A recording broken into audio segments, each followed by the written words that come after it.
जय माता दी, भारत माता की जय। साथियों, मैं आपका शुभचिंतक राजेश हिंदुस्तानी आपसे आज फिर कुछ आपको बताने आया हूँ, समझाने आया हूँ। देखिए, आज मैं थोड़ा सा पहले अपनी जो अपन सड़क पे चलते हैं तो उसके बारे में आपसे कुछ बात करना चाहता हूँ। देखिए, सड़क पे चलने के दो नियम हैं।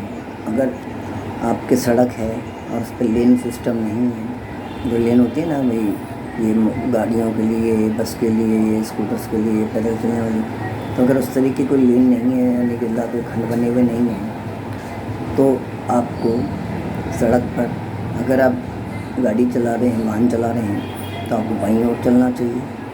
और यदि आप पैदल चल रहे हैं तो आपको हमेशा अपनी दाईं ओर चलना चाहिए। लोग क्या करते हैं कि वो वाहन चलाते हैं तो बाईं ओर, जब खुद पैदल चलते हैं तो बाईं ओर। अरे मूर्खाधिपति, मूर्ख, ये सोचो कभी कि जब आप बाईं ओर चलोगे तो पीछे से जो गाड़ी आ रही है वो तो आपको दिखाई नहीं देगी। अगर वो गाड़ी वाला रोक ले या आपको बचा ले तो आप बच सकते हो, अन्यथा तो आपको उड़ा देगा और उसकी गलती भी नहीं है। आप तो कुछ कह भी नहीं सकते, ना वैसे कह सकते हो, ना कानूनन कह सकते हो, ठीक है ना। तो हमेशा आपको पैदल चलना है तो दाईं ओर चलना है। कुछ लोग ऐसे मूर्ख हैं कि गाड़ी मतलब सड़कों पे स्लिप लेन दी जाती है, ठीक है ना। वो स्लिप लेन होती है कि जो रॉन्ग साइड से आ रहे हैं, गलियों से निकल के आ रहे हैं और उनको रॉन्ग साइड जाना है या दाईं ओर जाना है, लेकिन वो मेन सड़क पर, मुख्य सड़क पर नहीं जा सकते, क्योंकि वो तो उधर से आने वालों के लिए होगी, दूसरी तरफ से, है ना। तो वो उनको हमेशा स्लिप लेन पर चलना चाहिए।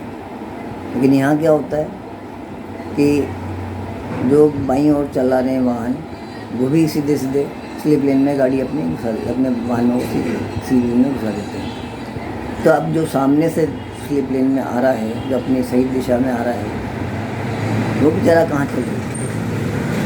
मतलब कहने का ये है कि अरे ऐसी सरकार है निकम्मी राजस्थान की, और भारत की भी निकम्मी मानता हूँ मैं तो इस मामले में, कि वो अय्याशी की ओर अग्रसर कर रहे हैं कि भैया वाहन, बड़े बड़े वाहन बना रहे हैं, उनको बिकवा रहे हैं।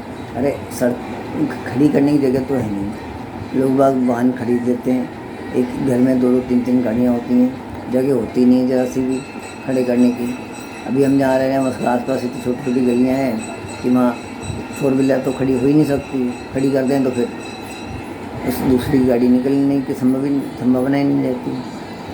तो ये तो बात हुई कि भाई आप जब भी पैदल चलें सड़कों पर, तो अगर वहाँ खंड सिस्टम, वो खंड नहीं है बने हुए कि भैया दो पहिए के लिए हैं या 4 पहिए के लिए हैं या ये पैदल वालों के लिए है, तो आप हमेशा अपनी दाईं ओर चलिए, जिससे कि आपको सामने से आने वाला दिख रहा है और वो आपको बचा सकता है, आप उससे बच सकते हैं। और पीछे से जो आ रही है गाड़ी, आपकी बाईं ओर से जो आ रही है गाड़ी, तो आपको टक्कर मारेगा नहीं। अगर कोई उसका इरादा ही ऐसा है, मतलब उसकी सोच ही ऐसी है कि उसने आप लोग उड़ाना है, तो वो आपको टक्कर मारेगा। तो ये तो हो गई आपकी सही सलामत उनकी दिशा में चलने वाली बात। अब अपन आते हैं अपने उपचार संबंधी बातों पर कि देखिए, स्वास्थ्य सागर प्राकृतिक चिकित्सा केंद्र में आपको सिर्फ मानवों के लिए ही नहीं, पादपों यानी अर्थात वृक्षों के लिए भी, आपके फसलों के लिए भी, आपके खेत की मिट्टी के लिए भी उपाय बता जाते हैं कि भाई कैसे आपको क्या करना चाहिए और कौन सी खाद आपको डालनी चाहिए। हम आपको हमारे जैविक उत्पाद भी देते हैं, जिनसे आप अपनी फसल प्रथम वर्ष में ही कम से कम 10 से 15% बढ़ा सकते हैं। और ये उस समय है जब आप अपने खेत में डीएपी, यूरिया और पोटाश की मात्रा आधी कर देंगे। ये प्रथम वर्ष की बात है। द्वितीय वर्ष जब आप फसल बोएंगे तो उस समय आपको डीएपी की, यूरिया की और पोटाश की मात्रा आधी की भी आधी यानी 25% कर देनी होगी। अगर आप पहले 100 किलो दे रहे थे तो आपको 25 किलो ही देनी है। वो भी हम ये कहते हैं कि भाई क्योंकि ज़मीन को भी और दूसरे मतलब मिट्टी को भी ऐसे ही आदत पड़ जाती थोड़ी सी, तो उसकी थोड़ी धीरे कम करना चाहिए और आपकी फसल में बढ़ोतरी फिर उन्हें जो है आपकी 10 से 15% होगी। और जब तीसरा वर्ष आएगा तो उस समय आपकी जो डीएपी, यूरिया और पोटाश की मात्रा है वो शून्य हो जाएगी। क्यों? क्योंकि पहले 50% हुई, फिर उसका 50% हुई, फिर उसको तीसरे बिल्कुल ख़त्म हो जाएगी। और आप हमारे सिर्फ जैविक खाद डालिए तो आपकी फसल जो है 30% तक 3 साल में बढ़ोतरी हो जाती है। और सबसे बड़ी बात वो आपको जैविक फसल मिलती है, तो आप स्वयं भी जैविक फसल खा करके स्वस्थ रहिए और अन्यों को भी जैविक फसल बेचकर आप स्वस्थ रखिए। इससे होने वाला क्या है, हमारे देश राष्ट्र का जो है पैसा जो बाहर जाता है सिर्फ अंग्रेज़ी दवाइयों के मद में, वो कम होता चला जाएगा। जैसे मोदी ने अपील की कि भाई आप पेट्रोल कम खर्च करो, गाड़ी अपने अकेले के लिए मत चलाओ, पूल करके करो या सरकारी वाहनों में चलो, मेट्रो में चलो। तो ऐसे ही हम ये कहते हैं कि भाई आप अपने खेतों में जो है फसल डालिए, वो हमारे जैविक उत्पाद डालिए और अच्छे सकारात्मक परिणाम पाइए और स्वयं भी सेहतमंद रहिए और औरों को भी सेहतमंद बनाइए। क्योंकि जो अभी आंकड़े मिले हैं वो ये कहते हैं कि सबसे ज़्यादा कैंसर जो हो रहा है, सर्वाधिक मात्रा में जो कैंसर हो रहा है वो हमारे कृषकों को हो रहा है। बेचारे सोचिए, पहले कृषक आत्महत्या करते थे कांग्रेस की सरकार में या जैसे ममता मानो की सरकार रही या कोई भी रही, मतलब विपक्षियों की सरकार समय में वो आत्महत्या करते थे। मोदी जी ने उनको सहायता दे करके आत्महत्या करने से रोका, लेकिन मोदी जी ने भी आधा ही काम किया। उन्होंने यूरिया, डीएपी और पोटाश यानी जो रासायनिक जहर विषय हैं उनका उपयोग धीरे धीरे कम करवाना चाहिए था, लेकिन उन्होंने उसको कुछ भी नहीं किया, उसमें उन्होंने कोई रुचि नहीं दिखाई। ये मुझे बहुत दुख पहुंचाता है।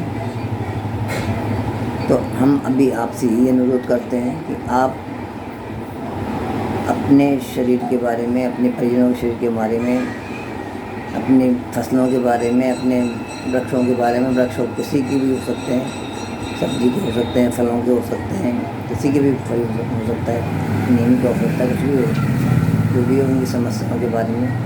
साथ में यदि आपकी खेत की मिट्टी की यानी मृदा की उर्वरकता कम हो रही है, उसके लिए भी आप हमसे संपर्क करिए।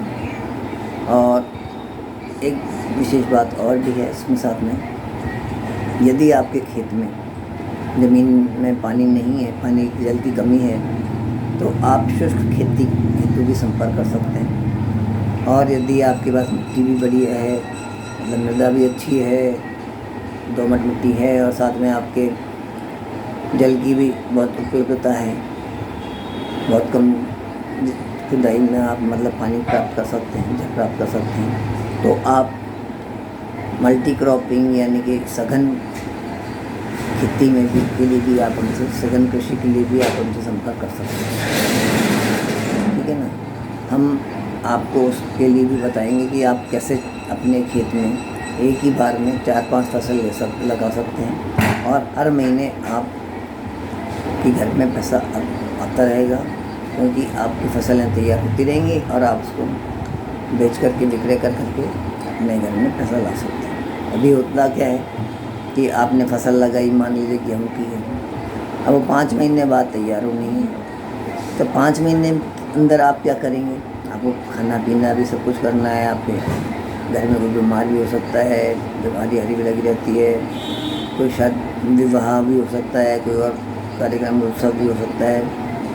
तो उस स्थिति में आप क्या करते हैं, सूदखोरों से ब्याज पर पैसा लेते हैं और वो ब्याज भी बहुत ज़्यादा लेते हैं। और जो अनपढ़ लोग हैं उनसे वो ज़मीनों के कागज़ पे अंगूठा तक लगा के लेते हैं, कुछ पैसों के बदले में वो उनकी ज़मीन भी हड़प लेते हैं। तो हम इसीलिए आपसे पुनः प्रार्थना कर रहे हैं कि भाई आप अपने लिए, अपने राष्ट्र के लिए, अपने खेतों के लिए, अपने परिजनों के लिए यदि चिंतित हैं थोड़ा सा भी, तो उनकी सेहत के लिए आप हमसे अविलंब संपर्क करें और उसके सकारात्मक परिणाम प्राप्त करें। मैं भी एक वीडियो बनाऊंगा कल हम बनाएंगे वीडियो हमारे रोगी का, कि भाई उसमें आपको दिखेगा कि ऐसे रोगियों का उपचार भी संभव है जिसको कसाई अर्थात एलोपैथी चिकित्सा वाले कहते हैं कि भाई इसमें तो बहुत लंबा समय लगेगा और कोई गारंटी नहीं है कि पूरे रूप ठीक हो जाएंगे। लेकिन हमने ऊपर वाले की मेहरबानी दुआओं से, कृपा से और आपसे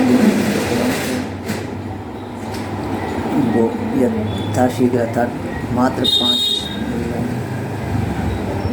चंगा भला कर दिया है और वह अपने पैरों पर खड़े होकर चल भी रहे हैं।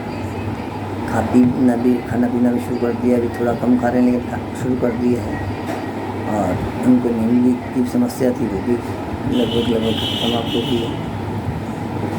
तो अभी तो मैं आपसे नहीं कह के आज्ञा लेना चाहता हूँ, आप मुझे आज्ञा दीजिए और ध्यान रखिए स्वास्थ्य सागर प्राकृतिक चिकित्सा केंद्र, जहाँ सृष्टि होता है अर्थात सृष्टि द्वारा उपचार किया जाता है।